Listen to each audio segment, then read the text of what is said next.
ආයුබෝවන් ඔබ සියලු දෙනාටම.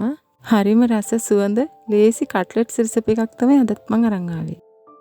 මම මුලින්ම කරන්නේ මේ වගේ ලොකු ලුණු කිට් එකක් අරගෙන මේ විදිහට චූටි කෑලි වලට කපා ගන්න එක. සුදු ලුණු බික් දෙක තුනකුත් අපි මේ විදිහටම කපා ගමු. මේ දේවල් හීනියටම කපා ගත්තම අපේ කට්ලට් එක කැඩෙන්නේ පුපුරන්නේ නැතුව හොඳ පෙනුමකට හදා ගන්න පුළුවන්. අමු මිරිස් කරල් 4කුත් මම මේ විදිහටම කපනවා.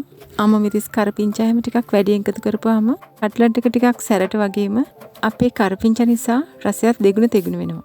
මම නම් ඉතින් හැමදේම මේ වගේ පුංචි වෙන්න කපනවා. ඊළඟට කරවු නැටි දෙකක්, අඟල් 1/2 විතර කුරුදු කෑල්ලක්, එනසල් කරල් දෙකක ඇට. වර්ග තුනම මේ වගේ පිටි වෙන්න කුඩු කරලා ගමු. මෙතන තම්බල අරගෙන තියෙන අල්තාපල් අල ග්‍රෑම් 400ක් විතර. අල ටික හොඳට සිහින් වෙන්න පොඩි කරගමු. අල පෙරි වෙන්නේ නැතුව තම්බ ගන්න ඕන. ඊළඟට මම මෙතන අරගෙන තියෙන ලොකු 17 එකක්.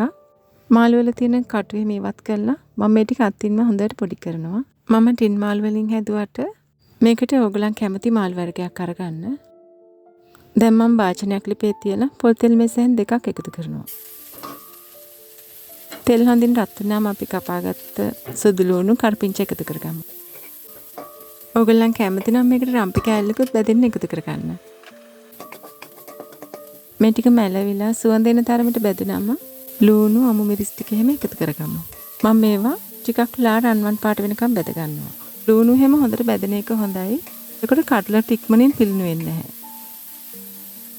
දැන් මේ ටික බෙදලා තියෙන්නේ හරිය සුවඳයි මේ වෙලාවේ.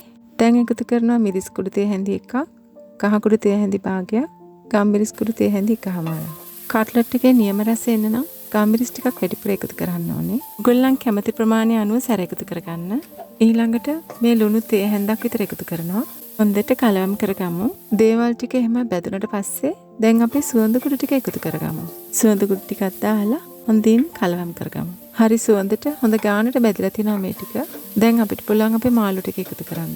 මාළු ටිකත් එකතු කරලා චුට්ටක් වෙලා බැදගමු මේ ටික. දැන් මේ ටික හොඳ වියලි ගතියකට බැදලා තියෙනවා. දැන් අපේ අල ටික එකතු කරගමු.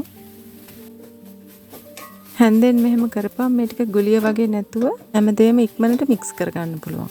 කට්ලට්ස් කියන්නේ ඉතින් අපි ඕන කෙනෙක් කන්න කැමති දෙයක්. ගෙවල් වලත් අපි නිතර දෙවෙලේ හදන දෙයක්. ඕන කෙනෙක් උත්සාහ කරන්නේ ඉතින් රසටම හදාගන්න තමයි.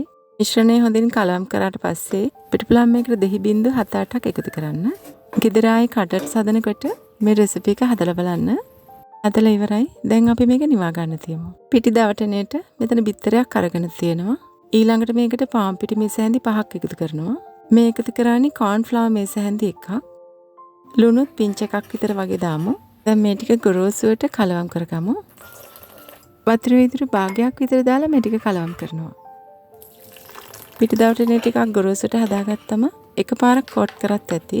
හැබැයි මේ ප්‍රමාණය කට්ලට් ටික දෙපාරක් කෝට් කරගන්නත් ඇති. දැන් අපි මේ ටික එකම ප්‍රමාණයකට ගුලි කරගන්න තමයි ඕනේ. අද මම මේ ටිකෙන් හදන්නේ කට්ලට්ස් 20ක ප්‍රමාණයක් විතරයි. ඒ ටිකක් ලොකුවට හදන නිසා. ඕගලන්ට පුළුවන් කැමති නම් 25ක් වුණත් හදන්න මෙතනින්. මේ වගේ ලස්සනට අපි හදාගමු. දැන් මේ ටික කෝට් කරගමු. මෙහෙම ගෑරප්පුවක් පාවිච්චි කරනකොට අපිට ගොඩාක් ලේසි මේ වැඩේ කරගන්න. එතකොට මේ බිස්කට් කුඩු වලට පිටි දවටනේ වැටෙන්නේ නැහැ. බිස්කට් කුඩු ගන්නකොට මම නම් ටිකක් ලා පාටට තියෙන එකක් තමයි ගන්නෙ. ගොඩක් බ්‍රවුන් කාලර් බිස්කට් කුඩු ගත්තොත් කට්ලට් එක බැදෙන්නත් ඉස්සර වෙලා ඉක්මනින් තද බ්‍රවුන් පාට වෙනවා. මම පිටි දවට ගත්ත එකපාරක් විතරයි. ඔයගලන්ට පුළුවන් දෙපාරක් කෝට් කරගන්න කැමති නම්. එතකොට කට්ලට්ස් තව හයියට ක්‍රිස්පි එකට තියෙනවා. අපි කට්ලට්ස් ටික බැදගමු. ඉතින් මම තාච්චියකට මේ වගේ පොල් තෙල් එකතු කරනවා. තෙල් රත් වුණාම අපේ කට්ලට්ස් ටික බැදගමු. බැදෙනකොටත් හරි සුවඳක් දැනෙනවා.